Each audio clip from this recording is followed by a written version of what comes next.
Opposite है attitude, अभिवृत्ति। Attitude में आप देखिए इंग्लिश में क्या लिखा हुआ, मोरल एंड पॉलिटिकल एटीट्यूड, और हिंदी में आइए नैतिक और राजनीतिक अभिरुचि। एटीट्यूड का अर्थ होता है अभिवृत्ति। आगे मैं आपको दिखाता हूं, यानी अभिरुचि क्या है? अभिरुचि होता है आपका इंटरेस्ट। कोई भी बच्चा डिक्शनरी से सर्च करे, ऑक्सफोर्ड की डिक्शनरी से वो सर्च कर सकता है। अभिरुचि का अर्थ क्या हो गया? इंटरेस्ट। जी सर, बिल्कुल। एटीट्यूड का मतलब हो गया अभिवृत्ति या मनोवृत्ति। सरल शब्दों में अभिरुचि को हम कहते हैं इंटरेस्ट, हॉबी या इंक्लिनेशन। जीएस पेपर 4 अगली यूनिट आई है, यूनिट 3 एप्टीट्यूड। एप्टीट्यूड को भी अभिरुचि कह रहा है यार। एटीट्यूड भी, आप ध्यान से देखिए, एटीट्यूड भी अभिरुचि है। और एप्टी कहां गया भाई? हाँ, एप्टीट्यूड भी अभिरुचि। ये कैसे हो सकता है? मैं आपको रैशनल कह रहा, दुनिया की कोई भी डिक्शनरी उठाइए, रैशनल का मतलब होता है तार्किक, तर्कसंगत, विवेक सम्मत, यथार्थ। दुनिया की किसी डिक्शनरी में 10 अर्थों में भी रैशनल के यथार्थ नहीं है। आप देखिए, एक प्रश्न आया था 2016 में, कोऑपरेटिव फेडरलिज्म, सहकारी संघवाद, मिथक अथवा यथार्थ। तो यहां पर रियलिटी खुद ही कह रहा है, यानी यथार्थ क्या है? रियलिटी। ध्यान समझेगा, यहां यथार्थ को बंदा रियलिटी कह रहा है। इस प्रश्न में यूपीएससी रियलिटी को यथार्थ कह रहा है, और ऊपर के प्रश्न में रैशनल को यथार्थ कह रहा है। हेलो एवरीवन, वेलकम टू स्टूडेंटो। सो अभी हमारे साथ हैं प्रोफेसर सुनील अभिव्यक्ति सर। आप सभी सुनील अभिव्यक्ति सर को जानते ही होंगे। सर हिंदी मीडियम के पॉपुलर टीचर्स में से वन ऑफ द है। कहीं ना कहीं सर का सपना भी है हिंदी मीडियम के जो स्टूडेंट्स हैं उनमें रैंक 1 लाने का, और इसी को लेकर आज हम एक गंभीर मुद्दे को लेकर आए हैं। उसकी चर्चा करने वाले हैं। यूपीएससी मेंस जो कंडक्ट करवाया जाता है यूपीएससी के द्वारा, उसमें कुछ क्वेश्चंस गलत पूछे गए हैं जो कि प्रीवियस एग्जाम्स में। तो सर ने बहुत ही मेहनत करी है और इन क्वेश्चंस को छांटा है अपनी रिसर्च के अकॉर्डिंग, और वो आज आप सबके सामने पहुंचाएंगे कि यूपीएससी ने हिंदी मीडियम के साथ क्या भेदभाव किया। भेदभाव भी कह सकते हैं इसको, या फिर कह सकते हैं उन्होंने ऐसी क्या गलतियां करी हैं जिससे कि हिंदी मीडियम स्टूडेंट्स का डायरेक्टली नुकसान हुआ है। तो आज उन्हीं पर बात करेंगे, और इनको आगे आने वाले टाइम में किस तरीके से यूपीएससी सुधार भी सकते हैं सर, उस पर भी अपने सजेशन देंगे। बिल्कुल जी। तो धन्यवाद जी, वेलकम सर। चूंकि आप इतने महत्वपूर्ण विषय पर स्वतः संज्ञान जो आए, और मैंने एक बार भी, मतलब एक ही बार देवेंद्र जी को कहा कि बड़ा ही अच्छा इश्यू है, और वो इश्यू ये है जो मैं 2013 से देवेंद्र जी 2023 तक, अभी तक मैं रोज ही अपनी क्लास में उठाता रहा हूं। ऐसा नहीं है, सब बच्चे जो मुझे फॉलो करें सब परिचित हैं। और वो ये है कि जो हिंदी भाषा में जो यूपीएससी का सिलेबस है, जो नया वाला जो 2013 में आया है, उस सिलेबस में भी गलतियां हैं। मैं नहीं कह रहा हूं हर जगह, लेकिन कई जगह, और वो गलतियां स्वाभाविक है, किसी भी नए बच्चे को परेशान कर सकती है। और यूपीएससी ने अभी तक उसे ठीक नहीं किया। पहली चीज तो होगी। दूसरी चीज है, कुछ क्वेश्चन पूछे गए हैं, और इनफैक्ट जीएस के, और उसके साथ साथ 125 नंबर का एसे, मैंने अभी थोड़े ही सब्जेक्ट यहाँ लगाए हैं जो मैं अभी सभी एस्पिरेंट्स को दिखाऊंगा कि वो 125 नंबर का निबंध का क्वेश्चन सीधा गलत। अब 125 मार्क्स बहुत ज्यादा इंपॉर्टेंट है। कहीं ना कहीं अगर उसमें 70 भी या फिर 50 भी स्कोर करते हो तो वो भी रैंक दिलाने में बहुत बड़ा रोल प्ले करेंगे। तो यही था मेरे सामने टारगेट कि मैं 2013 से, जब से मुखर्जी नगर में ऑफलाइन में अभिव्यक्ति आई, मेरी कोचिंग, मैं उसमें पढ़ाता रहा हूं। तो मैंने हमेशा से जो है बच्चों को बताया है कि ये ठीक कर लेना, ये ठीक कर लेना। जी सर। लेकिन जब ये 2021 का जो ऐसे आया है वो मैंने देखा, तब मुझे थोड़ी तकलीफ हुई। मैंने कहा कि नहीं यार, अब इसको थोड़ा सा एक मिशन के रूप में आगे बढ़ाया जाए कि यूपीएससी तक ये बात पहुंचे और आगे वाले टाइम में सुधार हो जी। तो चलिए समय नहीं गंवाते हैं। ये सर पहले, और हाँ, ये मेरे पास काम करता हूँ। अच्छा। हाँ, ये तो अब हम लोग पढ़ने जा रहे हैं क्या, यानी पढ़ने का मतलब क्या है, यानी ये समझने जा रहे हैं कि यूपीएससी से क्या क्या गलतियां अभी भी हो रही हैं जिन्हें तत्काल सुधारे जाने की जरूरत है। बिल्कुल याद रखिएगा। तो जैसे मैं निकालू यहाँ पर यूपीएससी जीएस पेपर 3, अब ये है यानी जीएस 3, और ये इंटरनल सिक्योरिटी यानी आंतरिक सुरक्षा जीएस पेपर 3 का एक पार्ट है। अब उसमें आप देखिए सिलेबस इंग्लिश में क्या लिखा हुआ, देवेंद्र जी आप देखिएगा, चूंकि आप इन्फ्लुएंसर है, आपका इम्पैक्ट बच्चों के ऊपर बहुत ज्यादा है। बिल्कुल सर। तो मैं चाहता हूं कि ये एक सच्ची चीज है जो सब तक पहुंचे। Role of external state and non state actors.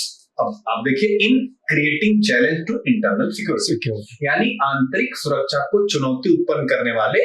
इसका मतलब होता है राज्य कर्ता और इसका मतलब होता है गैर राज्य कर्ता। अभी मैं आगे समझा रहा हूं क्या। अब देखिए इंग्लिश में क्या लिखा हुआ, डिफाइन कर दिया है कि कौन कौन है 1 और 2, और हिंदी में क्या लिखा, आंतरिक सुरक्षा के लिए चुनौती उत्पन्न करने वाले शासन विरोधी तत्व। ध्यान से देखिएगा, शासन यहां पर डिफाइन है कि शासन विरोधी तत्व में पहला है एक्सटर्नल स्टेट, दूसरा है नॉन स्टेट एक्टर, और यहां पर हिंदी मीडियम में देख सकते हैं शासन विरोधी तत्व।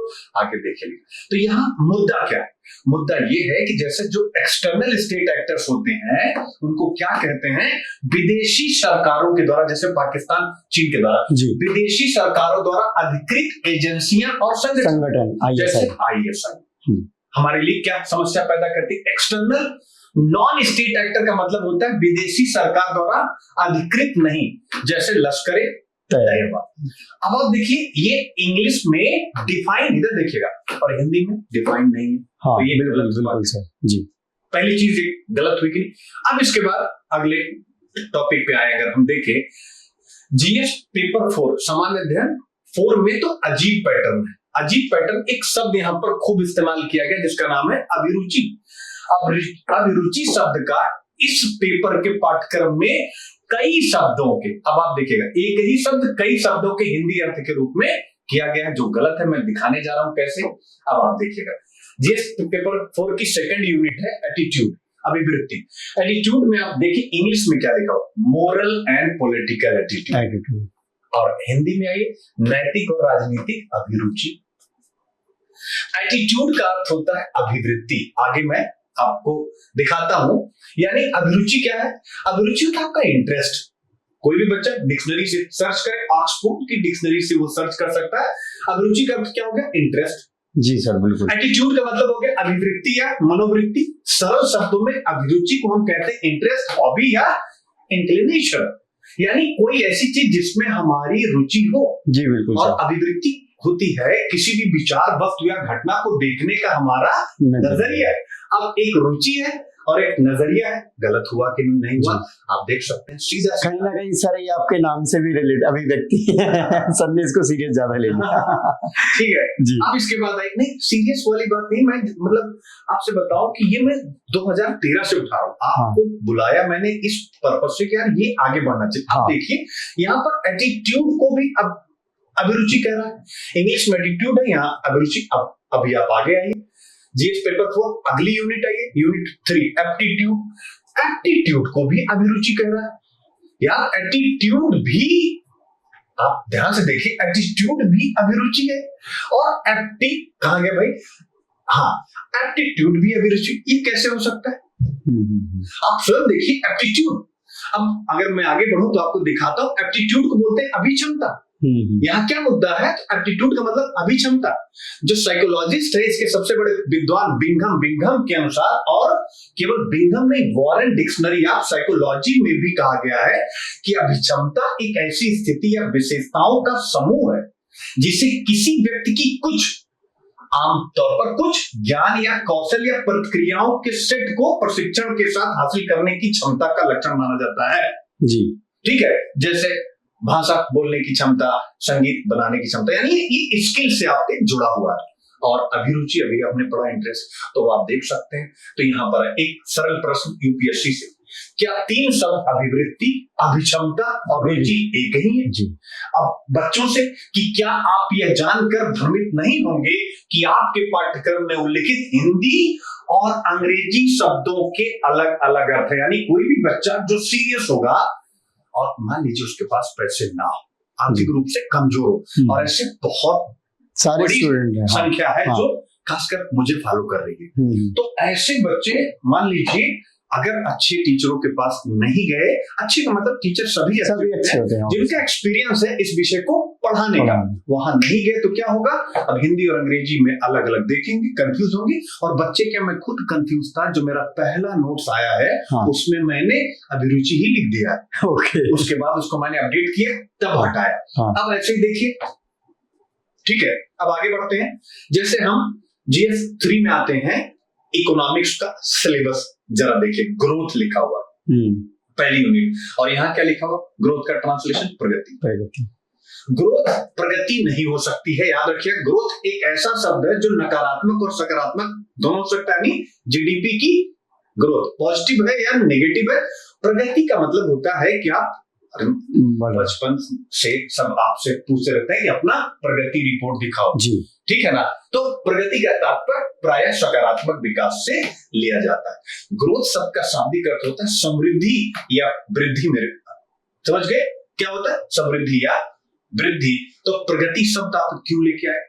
फिर इसके बाद छोटी छोटी बातें, जैसे इधर देखिएगा, इंक्लूसिव ग्रोथ कह रहे हैं और यहां कह रहे हैं इसी में समावेशी विकास। अब ग्रोथ और विकास को हम एक कैसे मान लें, जबकि इकोनॉमिक्स पढ़ते समय बच्चों, अगर आप लोग पढ़ते होंगे तो क्या बताया जाता है, जो ग्रोथ होती है वो लीनियर होती है और जो डेवलपमेंट होता है वो मल्टी डायमेंशनल होता है। यानी जब GDP का वितरण किया जाता है तब उसे हम विकास कहते हैं। आप उठा करके मिश्रण पूरी की किताब खोलिए, समावेशी विकास और ग्रोथ दोनों में अंतर दिखेगा कि नहीं। तो मेरे प्यारे बच्चों, डेवलपमेंट होता है विकास, ग्रोथ होता है समृद्धि। तो यदि इंक्लूसिव ग्रोथ ही समावेशी विकास है तो फिर इंक्लूसिव डेवलपमेंट का क्या अर्थ होगा, अब आप बताएं। और एक और प्रश्न है, क्या समृद्धि और विकास एक जैसे हैं। हो सकता है ये छोटी बात लगे, कुछ लोगों को ये लगे कि चलो भाई, अरे यार ये तो बाल की खाल उखाड़ रहे हैं, वृद्धि और विकास, ये छोटी बात नहीं है। याद रखिएगा, इतनी बड़ी संस्था से हम ये उम्मीद करते हैं, कोई आलोचना यहाँ कोई किसी की नहीं कर रहा, लेकिन हम उम्मीद करते हैं कि कोई भी गलती न हो, ये सबसे बड़ी बात है, ध्यान रखिएगा। अब जरा देखिएगा, ये उन लोगों को आंसर है जो लोग ये आपका मतलब चैनल पर आएंगे और इस वीडियो को देखेंगे, हो सकता है कि आलोचना करने लग जाए कि ये बाल की खाल है। ये उनके लिए प्रश्न है, जरा देखिए बाल की खाल से क्या नुकसान होगा। यानी हो सकता है कि आपको लगे कि ग्रोथ और डेवलपमेंट में ये आदमी उलझा रहा है, लेकिन बच्चे वो छोटी सी गलती जब बढ़ती है तो 125 नंबर का नुकसान कराती है। सत्य ही यथार्थ है और यथार्थ ही सत्य है। आइए देखिए इसको, the real is rational and the rational is real. यथार्थ याद रखिएगा, रियल हम मान सकते हैं, रियल का मतलब हो गया जो वास्तविक है, जो सही। यथार्थ को रैशनल कह रहा। दुनिया की कोई भी डिक्शनरी उठाइए, रैशनल का मतलब होता है तार्किक, तर्कसंगत, विवेक सम्मत। यथार्थ दुनिया की किसी डिक्शनरी में 10 अर्थों में भी रैशनल के यथार्थ नहीं है। यथार्थ होता है जो हमारे आंखों के सामने हो रहा है। मैं दिखाना चाहता हूं, ये मरियम वेबस्टर डिक्शनरी 1828 से पूरे इंडिया विश्व की सबसे प्रचलित अमेरिका की डिक्शनरी है। उसमें रैशनल का एडजेक्टिव एडवर्ब किसी में भी जो अर्थ लिखा हुआ देख सकते हैं, रीजनिंग, ठीक है। आप यहां से देख सकते हैं हिंदी खोज डिक्शनरी जो इस समय इंडिया में सबसे ज्यादा पॉपुलर है, रैशनल यानी विवेकपूर्ण, आप देख सकते हैं। रैशनल यानी बुद्धि संपन्न, आप रैशनल यानी तर्क संगत, रैशनल माने विवेकी, रैशनल माने चैतन्य, रैशनल माने युक्ति संगत, यानी सबका अर्थ है तार्किक तार्किक तार्किक। कोलिंस की डिक्शनरी में रैशनल का अर्थ है न्याय संगत, ठीक है। रैशनल का अर्थ है तर्क संगत। आप देख सकते हैं कहीं पर भी यथार्थ आ रहा है। अभी तो और धमाका होगा जब आगे यूपीएससी खुद ही यथार्थ के लिए दूसरा शब्द इस्तेमाल कर रहा है, वो मैं दिखाने वाला हूं। रैशनल यानी विवेकशील। आप देखते चले जाइए, कहीं पर भी देखेंगे।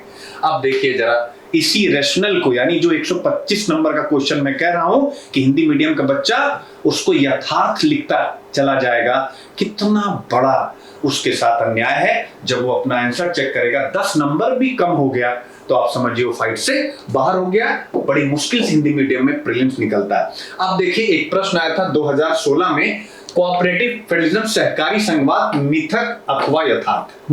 तो यहां पर रियलिटी खुद ही कह रहा है, यानी यथार्थ क्या है, रियलिटी। ध्यान समझिएगा, यहां यथार्थ को बंदा रियलिटी कह रहा है, इस प्रश्न में यूपीएससी रियलिटी को यथार्थ कह रहा है और ऊपर के प्रश्न में रैशनल को यथार्थ कह रहा है।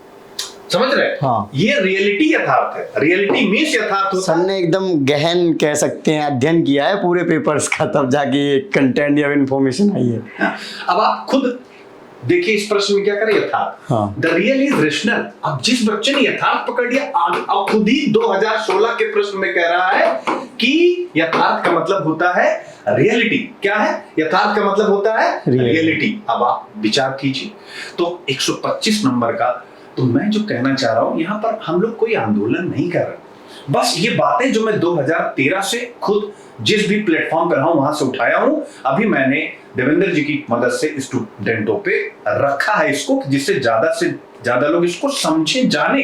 हाँ। और कम से कम एक अच्छी सी पॉजिटिव सी डिमांड होनी चाहिए, भैया इस प्रकार की गलती मत करो कि आप एक बार खुद ही कहते हो। अब देखिए 2018 का क्वेश्चन, यथार्थ आदर्श के अनुरूप नहीं होता बल्कि उसकी पुष्टि करता है। यहां पर भी आप यथार्थ को रियलिटी ही कह रहे हैं, यानी यहां भी यूपीएससी खुद ही यथार्थ को रियलिटी कह रहा है, इस प्रश्न में भी रियलिटी कह रहा है, तो फिर यथार्थ को रैशनल आप कैसे कह सकते हैं, जिसको मैंने हर प्रकार की डिक्शनरी में दिखा दिया कि ये गलत है। ऐसी बहुत सी चीजें हैं, अगर आप चाहेंगे तो मैं बैठ करके ना जाने कितने घंटे चर्चा कर सकता हूं, लेकिन क्योंकि यहां पर 15 से 20-25 मिनट में मुझे ये सारी बातें कहनी है जिससे ज्यादा लोग देख सके। अदरवाइज अभी मेंस पर, प्रीलिम्स में भी बहुत से इश्यूज हैं। हाँ। इस पर मैं जल्द ही वीडियो बनाऊंगा। हाँ। याद रखिएगा। अब आप एक चीज देवेंद्र जी देखिए, जीएस पेपर 4 सिलेबस देखिए जरा, ये एटीट्यूड का सिलेबस है। अब देखिए यहाँ लिखा हुआ social influence and persuasion, Hindi में देखिए धारणा दिया हुआ, परसुएशन बिल्कुल गलत है, तब 100% गलत। धारणा का मतलब होता है कि हमारा विश्वास, कि हम किस जाति से हैं, किस धर्म से। मैं नहीं कह रहा हूं, आप दुनिया में कहीं भी सर्च कीजिए, आगे मैं प्रूफ दिखाने वाला हूं। अब धारणा यानी यूपीएससी सिलेबस गलत दिया हिंदी माध्यम के लिए, लेकिन वो भी जब क्वेश्चन पूछता है तो गलती नहीं करता, वहां पर इसको ठीक पूछा हुआ है। हाँ। तो भाई ठीक तो करना चाहिए ना यार। ठीक है, अब देखिए परसुएशन मतलब अनुनय, अनुनय मतलब समझाना, बुझाना, मनाना। धारणा क्या होता है? परसेप्शन, पहले से आपके दिमाग में कुछ परसेप्शन बना, आपका विश्वास, आपकी जाति, आपका धर्म, उसके अनुसार आपका सोचना। तो मैं आपसे पूछना चाहता हूं, यहां लिखा हुआ, क्या ये दोनों शब्द एक जैसे हो सकते हैं, परसुएशन और धारणा? आप स्वयं विचार कीजिए, मेरी बात मत मानिए, मैं गलत हूं तो स्वाभाविक है आप इसको ठुकराइए, लेकिन अगर सही हो तो सोचिए। मैं सोचने की बात केवल कह रहा हूं बस। अब फिर इसके बाद मैंने यूपीएससी के प्रश्न से दिखा दिया, वो खुद ही धारणा शब्द का इस्तेमाल नहीं करता है, सिलेबस धारणा दिया हुआ है। सामाजिक प्रभाव और समझाना बुझाना, स्वच्छ भारत अभियान की सफलता के लिए किस प्रकार योगदान कर सकते हैं। यानी यूपीएससी ने यहां सही शब्द का प्रयोग किया है, अपने प्रश्न पत्र में कभी भी धारणा शब्द का या धारण शब्द का प्रयोग नहीं किया है। एक औसत छात्र भ्रमित क्यों नहीं होगा? होगा कि नहीं होगा? आप स्वयं देख सकते हैं। फिर इसके बाद और बड़ी समस्या, जरा इसको देखिए आप। अब 2021, हाँ ये हो गया सिलेबस यूनिट 3 इथिक्स का। देखिए क्या लिखा हुआ, सहानुभूति हिंदी में, इंग्लिश में देखिए क्या लिखा, इंपैथी, जबकि अंग्रेजी वाला ही मान्य होता है। इंपैथी को समानुभूति बोलते हैं। क्या बोलते हैं? समानुभूति। और ये मैं नहीं कह रहा हूं, अब आप जरा देखिएगा, मजा देखिए। सहानुभूति को सिंपैथी कहते हैं और समानुभूति को इंपैथी कहते हैं। यानी यूपीएससी ने यहां खेला, मतलब ये यूपीएससी की मिस्टेक हो गई। अब जरा ध्यान से देखिए प्रश्न, ये 2022 का क्वेश्चन है, देख लीजिए क्वेश्चन 1B इंग्लिश में। आपने क्या क्वेश्चन पूछा? बौद्धिक दक्षता और नैतिक गुणों के अलावा देखिए सहानुभूति और करुणा कुछ अन्य महत्वपूर्ण वैशिष्ट्य हैं जो सिविल सेवकों को निर्णायक मामलों को सुलझाने अथवा महत्वपूर्ण निर्णय लेने में अधिक सक्षम बनाते हैं। प्रश्न पूछा गया इंग्लिश में, देखिए क्या लिखा हुआ है, इंपैथी। अब देखिए इंग्लिश वाला ही मान्य है, इंपैथी और सहानुभूति। हिंदी मीडियम बच्चा सहानुभूति लिखने लग जाएगा, जो अवेयर नहीं। अब मैं कहता हूं अगर वो इंग्लिश वाला ही पढ़ रहा है तो भी हिंदी में गलत क्यों आना चाहिए? हाँ भाई क्यों आना चाहिए? तो सहानुभूति और समानुभूति आप जरा देखिए मरियम वेबस्टर डिक्शनरी, और मैं हजारों बार पढ़ा चुका हूं, लेकिन फिर भी सिंपैथी एंड इंपैथी का अंतर आप पढ़िए हर एक डिक्शनरी में, एक नहीं मैंने ढेर सारा लगाया हुआ है। The difference in meaning is usually explained, देखिए क्या है, sympathy is when you share the feeling of another, यानी मैं और देवेंद्र जी आप हमारे बीच में एक अच्छी बॉन्डिंग है। जी बिल्कुल। हम एक दूसरे के दुख सुख को समझते हैं, ये होता है सिंपैथी। अब empathy is when you understand the feeling of another but do not necessarily share, ठीक है ना। इंपैथी का मतलब हो गया कि हम आपके दुख को समझेंगे, आपको कोई तकलीफ होगी तो आपके घर पे पहुंच जाएंगे। तो सिंपैथी और इंपैथी में जबरदस्त अंतर है, याद रखें क्या है, सिंपैथी और इंपैथी में जबरदस्त अंतर है। तो अब आप मुझे बताएं कि कहीं ना कहीं ये चीजें गलत हैं कि नहीं है, आप मुझे बताएं हाँ गलत हैं कि नहीं। जी बिल्कुल सर। तो यही अभी एक छोटी सी चर्चा है जो मैंने की है, इस पर सभी को सोचना चाहिए और रिफॉर्म के लिए हमें काम करना चाहिए। तो हमारा उद्देश्य है एक प्रकार से केवल अवेयरनेस कि यूपीएससी तक ये बात पहुंचे। हमारा कोई ये नहीं, कोई मतलब कोई वायलेंस, कोई कुछ भी नहीं। हाँ। सिंपल सरल ढंग से ये इस वीडियो को यानी आप उन लोगों तक पहुंचाना चाहिए जो क्वेश्चन पेपर सेट कर रहे हैं, क्योंकि 125 नंबर का निबंध और ऐसी छोटी छोटी गलतियां अगर एक दो क्वेश्चन में होंगी तो एक दो क्वेश्चन से इंटरव्यू कॉल रुकती है और एक ही दो क्वेश्चन से फाइनल सिलेक्शन रुकता है, एक ही दो क्वेश्चन से बच्चा आईएएस से आईपीएस हो जाता है, आईपीएस से आईआरएस हो जाता है, आईआरएस से कोई और सर्विस में चला जाता है। तो वैसे हिंदी माध्यम के बच्चे सरकारी स्कूलों के पढ़े होते हैं, उनकी इंग्लिश अच्छी नहीं होती है। मैं खुद सरकारी स्कूल का पढ़ा हूं, हमें पता है कि हमको किस प्रकार से पढ़ाया जाता है। तो स्वाभाविक है जो बीकर सेक्शन के बच्चे हैं आज हिंदी भाषा में तैयारी वही कर रहे हैं मैक्सिमम। जैसे हमारे टाइम पर बहुत से अच्छे यानी जो रिच, अच्छे का मतलब जो आर्थिक रूप से संपन्न परिवारों के लोग भी हिंदी में आ रहे थे, लेकिन वो पीढ़ी चेंज हो गई है। तो ऐसे में जो बिल्कुल बीकर सेक्शन से हैं या जिन बच्चों के यहाँ सुविधा इन इंग्लिश मीडियम की, वही बच्चे इसको पढ़ रहे हैं। तो स्वाभाविक उन बच्चों को इंग्लिश नहीं आती है, कम आती है। ऐसे में यह मेरा रिक्वेस्ट है यूपीएससी से भी हाथ जोड़ करके कि प्लीज इस प्रकार की गलतियां ना हो, उनको ठीक किया जाए। फिर भी कोई अगर मतलब त्रुटि रही हो इस वीडियो में तो मैं माफी मांगता हूं, बट अपनी तरफ से मैंने सभी एविडेंस दिए हैं, इस स्तर पर मैं बिल्कुल सही हूं। Thank you so much. और आपका भी थैंक यू सर, आपका भी। आपने एक इम्पोर्टेंट मुद्दे को स्टूडेंट के सामने पहुंचाया है, क्योंकि हिंदी मीडियम वाले जनरली सिलेक्शन रेशियो काफी कम है बहुत कंपैरेटिवली देखा जाए इंग्लिश मीडियम से। बिल्कुल। सो कहीं ना कहीं ये समस्या हिंदी मीडियम के स्टूडेंट्स को लेकर है। सो फ्रेंड्स, आपने देखा कि सर ने काफी रिसर्च किया और काफी अच्छा खासा टाइम दिया। सर ने एक्सप्लेनेशन देखा, सर का बहुत ही स्पीड से हो रहा था। मैं तो मतलब समझ ही नहीं पाया कि सर ने एकदम, मुझे लगा 10-15 दिन से इसी के पीछे लग रखे होंगे जैसे। सो फ्रेंड्स, आई होप आपको ये जो डिस्कशन है या फिर जो ये मुद्दा है अच्छा लगा होगा। तो इसको लाइक करें और कमेंट करके भी अपनी सजेशन दें और फ्रेंड्स को भी शेयर करें। सो जय Hind. Thank you so much. Thank you so much. Thank you.